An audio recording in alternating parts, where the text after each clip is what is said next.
Hello, welcome to First Friday with First Lady. I am excited because every First Friday we highlight an Empowerment Temple business owner, and I am so excited today to be here with Miss Donzella Burton. Yes. And her business is the Assisted Living and Healthcare Training Center, and she does so much here. We are so excited to highlight what she does. So welcome. Thank you. My goodness. Absolutely. So I'm just so excited to be here.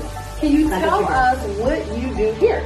Okay. So this is my training center. Okay. Got this training center about a year and a half ago. And the reason why I decided to get a training center is because so many people that were interested in opening assisted living facilities, how do you open? What do I do? And then I was having all these different people coming to my assisted living facilities. And I did not want all that traffic. Okay. So I said, you know what? Let me decide to open a training center where I can teach people, educate people on how to start their own. See, I love that because it was like not only did you get yours, but you gave back and you wanted to empower other people on how they could get into the business. So what got you interested in assisted living in the first place? All right, this is funny. This is a true story. Okay. I literally got thrown into the business. And the reason why I'm saying that I got thrown into the business is because I'm originally from Pennsylvania. Okay. And my mother and my aunt worked for the electric company. Okay. So back then, my mom would always say, when you graduate high school, you don't go to college, you get a great job with great benefits, you get married and you have kids. Okay. So guess what? I did it backwards. I had a kid, got a good job, got that, did it backwards. Yeah. So long story short, I had my son, he's 34 right now. I had him at the age of 16, unfortunately. Had him at 16. Okay, right, okay. Jesus, so, right. had him at 16, and my parents decided to raise him as their own. Even though I was mom, they were still his parents. And when I got to, I would say maybe 1920, I felt as though I was following in my mom's footsteps. Everything she said for me to do, I did. Even if I didn't want to do that, I just felt like I owed her because she took on that responsibility that I should have. And I always wanted to be a flight attendant. Right? I wanted to be a flight attendant, but I had gotten a job at the electric company. Did you want to travel, or what was the route? You know what? It wasn't about the travel. I think I wanted to meet people. Meet people, got it. Yes. I wanted to meet people, but I had gotten a job at the electric company like my mom did. I was following her footsteps.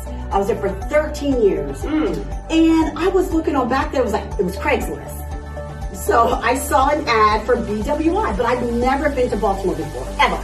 It said BWI looking for flight attendants. I said to my girlfriend, listen girl, we go to Baltimore. She's like, what's in Baltimore? I said, I'm going to an interview, an open call to be a flight attendant. Wow. She's like, what? So literally we came down here, and back then, God, that was about 11, 12 years ago, I was real quiet, real bashful, go figure. Me quiet, bashful. Quiet, bashful. So we got to BWI, to the convention center, and literally there were over 1,000 women. Fast forward, went back the next day, and she said, when you walked in, I was like, that girl right there, love to hire her. Oh my God. So she says, but guess what? It's not in Baltimore, it's in Atlanta. Oh, I was like, I can't, that's too far. I'm like, wow. I wanted to move from Pennsylvania, but not that far. Right. 2 weeks after that, I was supposed to go to Houston for my 30-day training.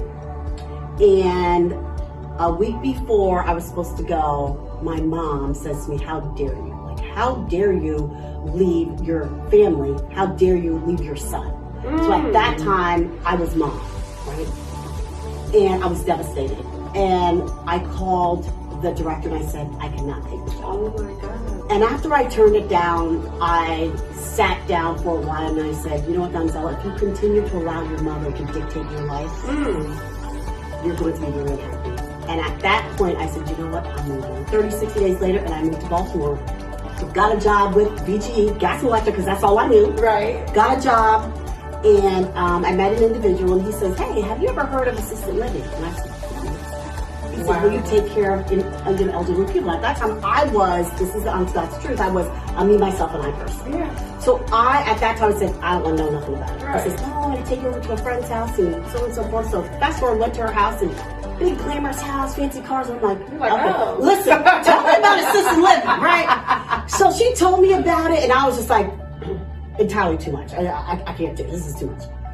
And maybe a week or two later, he says to me, so your thoughts on assisted living? I'm like, no. He said, guess what? It's too late. I already enrolled you and taking classes. It starts tonight at 7. I said, no way. I said, I'll just get off of work. He said, you got 2 hours to clean up and go to training. Wow. I did that for 2 weeks, and voila, I'm here. No 9 years later. way. 9 years later. Yeah, so that's my life. And so I never thought in a million years I was going to be a business owner. I didn't know what running a business was all about. She told me she was going to be my mentor. I was like, okay, great.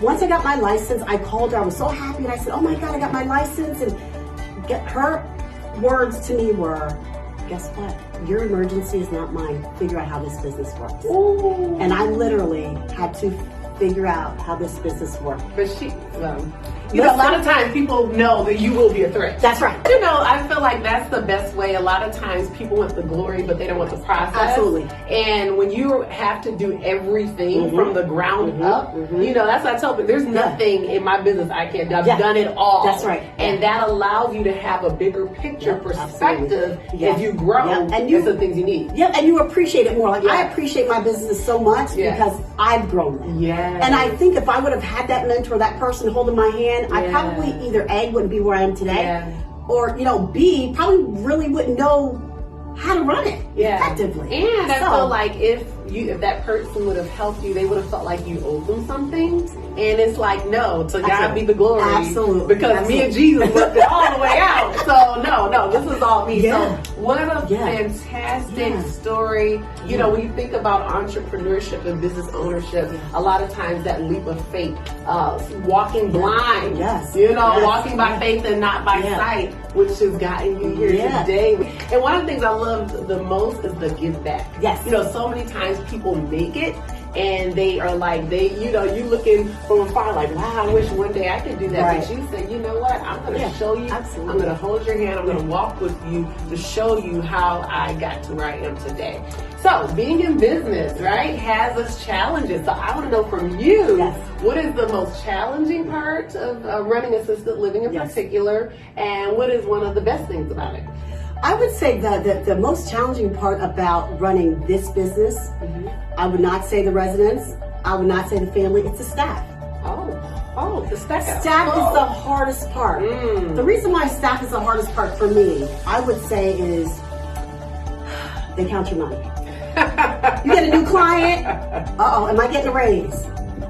You come in with a new car, am I getting a raise? Listen, it's difficult. Jesus. Or you got a new bag, you got all up in your pocket. Yes, so that's the most challenging part. The second most challenging part, I would say, is the state. Okay, so if you fire a staff member, they're going to call the state. So it's a complaint. You can pick up the phone, you can go online and just say, Donzella, this. The state's there.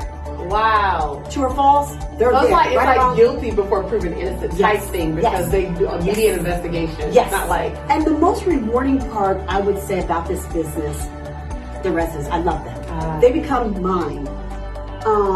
When the family member signs the lease agreement, you pretty much know if they're going to be a part of their life or if they're not. And when I first got into this business, I used to get upset. Like, they didn't come visit or they didn't come. I'm okay with it. Because like I said, once you sign that lease agreement, I know that you belong to me. Yeah. So they become my mom, my dad, my grandmother, so we're family. Yeah. You know, holidays we celebrate because that's their home. Yeah. Their birthdays, we celebrate, it's their home. Yeah. So that's the most rewarding part about this business. So what advice would you give to someone who wants to go into business? The advice that I would give an individual who's interested in opening their own assisted living business is learn the business first. Get educated. Get the tools that you need in order to start a business. So get educated, and that's why I do have monthly seminars that come up. The seminars are only $65. I do have a seminar coming up March 22nd at 11 a.m. to 1:30 p.m. So I have them monthly. Come get educated and learn the business. So for $65, your whole life can be changed. That's amazing. Yes. But you know, it comes with time. Yes, it comes with time, and it's about learning the business. Wow. Well, I tell you what. So if somebody is looking for assisted living, are you currently taking new clients? Yep. Mm-hmm. Okay. Yes. So what would they need to do to reach you? Okay. So if you want to reach me, you can go to my website, which is www.theassistedlivingcoach.com, or you can give me a call at 443-857-1050. Excellent, excellent. Thank you so much. Thanks This for has having been me. Wonderful. Thank you so much. Awesome. Thank you. Well, thank you guys so much for watching.